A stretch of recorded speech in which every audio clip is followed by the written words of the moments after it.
क्या आपको काफ़ी समय से बदन में दर्द की तकलीफ हो रही है? कमर में दर्द, पीठ में दर्द, गर्दन में दर्द, जोड़ों में दर्द या तो फिर पूरे बदन में ही दर्द?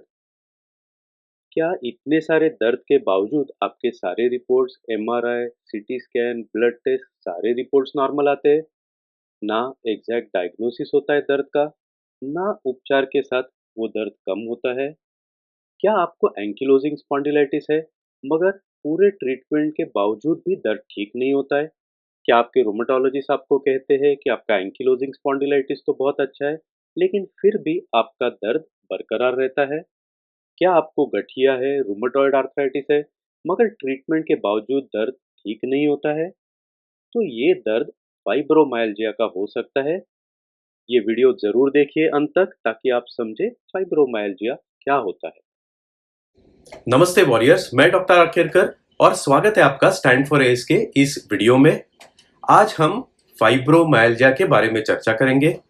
क्या आपको बदन में काफी जगहों पर दर्द है? गर्दन में दर्द, पीठ कमर में दर्द, जोड़ों में दर्द या पूरे बदन में ही दर्द? अगर ऐसा है तो ध्यान से सुनिए, आपका ये दर्द फाइब्रोमाइल्जिया का दर्द हो सकता है। फाइब्रोमाइल्जिया एक ऐसी बीमारी है जो पूरे शरीर में दर्द, थकान, नींद की समस्याएं और अक्सर भावनात्मक और मानसिक तनाव कर सकती है। ये बीमारी बदन में काफी जगह पर दर्द पैदा करती है और ये दर्द गठिया रोग की तरह ही लगता है, लेकिन फाइब्रोमाइल्जिया में मुख्य रूप से जोड़ों को प्रभावित नहीं करती है ये बीमारी। फाइब्रोमाइल्जिया के क्या लक्षण होते हैं? एक, शरीर में जगह जगह दर्द और अकड़ाहट। गठिया में दर्द सिर्फ जोड़ों में होता है, जैसे इस जोड़ में, इस जोड़ में, इस जोड़ में, कलाई में। जोड़ों के बीच यहाँ यहाँ दर्द नहीं होता है। फाइब्रोमाइल्जिया में दर्द सभी जगह होता है, जोड़ों में भी, जोड़ों के बीच में भी। दो, थकान। ये थकान काफी ज्यादा हो सकती है और काफी ज्यादा तकलीफ भी दे सकती है। हम सभी ने थकान का अनुभव जरूर किया है। आमतौर पर एक लंबे दिन या ज्यादा काम के बाद थकान डेफिनेटली हम लोग अनुभव करते हैं। इस प्रकार की थकान अच्छी नींद या आराम या एक कप कॉफी के बाद आमतौर पर ठीक हो जाती है, सुधर जाती है।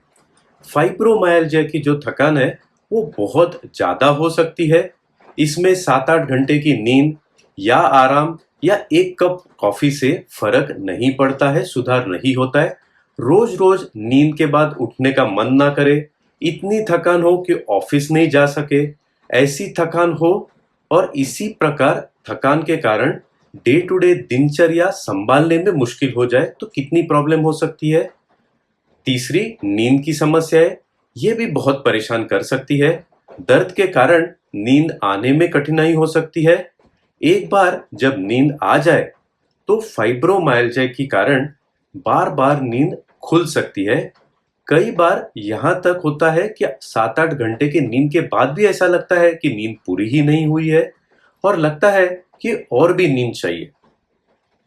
और जो प्रॉब्लम्स होते हैं, विचार, स्मृति और ध्यान की समस्याएं, सिर और सोच में धुंधलापन का अनुभव हो सकता है और बार बार चक्कर आना, भ्रमित महसूस करना फाइब्रोमाइल्जिया के कारण हो सकता है।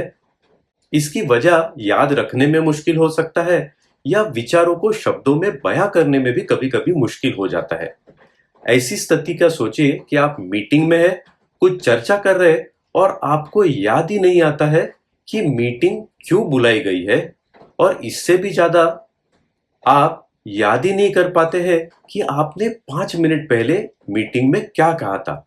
यदि ऐसा बार बार होता है तो क्या होगा, कितना मुश्किल होगा। आप ट्रेन स्टेशन पर जाते हैं और आप याद ही नहीं कर पाते हैं कि जाना कहाँ है और वहां क्यों जा रहे हैं।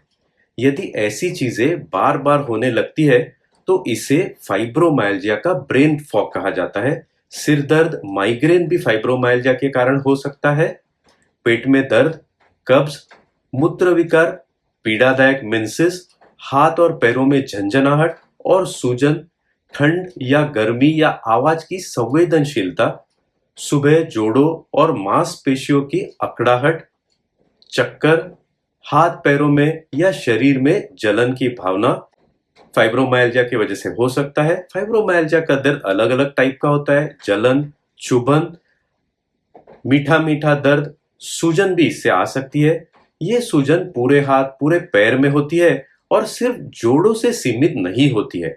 काफी बार दर्द के वजह से सूजन लगती है, मगर वास्तव में कोई भी सूजन एक्चुअल नहीं होती है, इसलिए दूसरे लोगों को ये सूजन दिखती नहीं है। गठिया की तरह फाइब्रोमाइल्जिया में जोड़ों में किसी भी तरह दिखने वाली लाली नहीं आती है।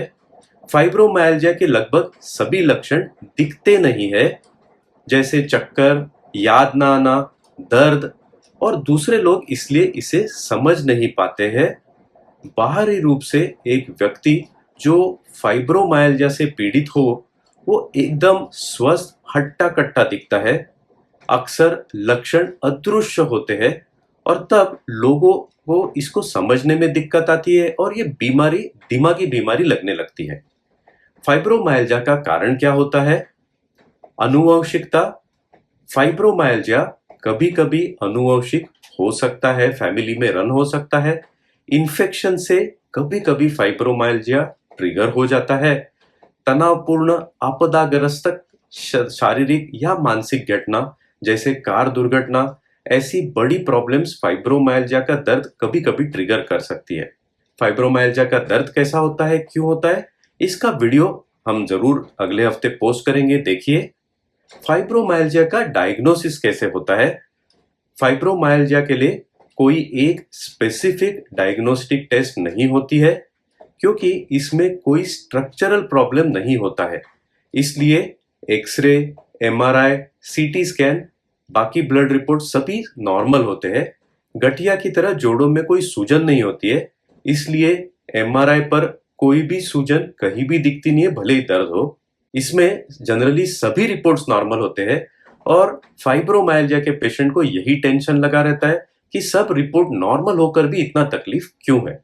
फाइब्रोमाइल्जिया के डायग्नोसिस को हम डायग्नोसिस ऑफ एक्सक्लूजन कहते हैं, यानी हम बाकी सारी बीमारियां जैसे गठिया, विटामिन की कमी, थायराइड, न्यूरोलॉजिकल प्रॉब्लम्स, ये देखते हैं कि ये कंफर्म करते हैं कि ये प्रॉब्लम्स नहीं है और फिर फाइब्रोमाइल्जिया का निदान होता है। हम व्यापक दर्द की सभी बाकी कारण जो है उनको देखते हैं, एक्सक्लूड करते हैं और तब जाके फाइब्रोमाइल्जिया का डायग्नोसिस होता है। धन्यवाद दोस्तों, आज हमसे इस वीडियो में जुड़ने के लिए। आई एम श्योर आपको फाइब्रोमाइल्जिया क्या है इसकी जानकारी, बेसिक जानकारी तो आज जरूर मिली होगी। अगले हफ्ते फाइब्रोमाइल्जिया क्यों होता है और उसके अगले हफ्ते फाइब्रोमाइल्जिया को ट्रीट कैसा करते हैं ये जरूर देखिए। अगर आपको गठिया है, एंकिलोजिंग स्पॉन्डिलाइटिस है, बाकी कोई गठिया है तो भी वीडियोस आप जरूर देखिए, क्योंकि फाइब्रोमाइल्जिया गठिया के साथ भी हो सकता है।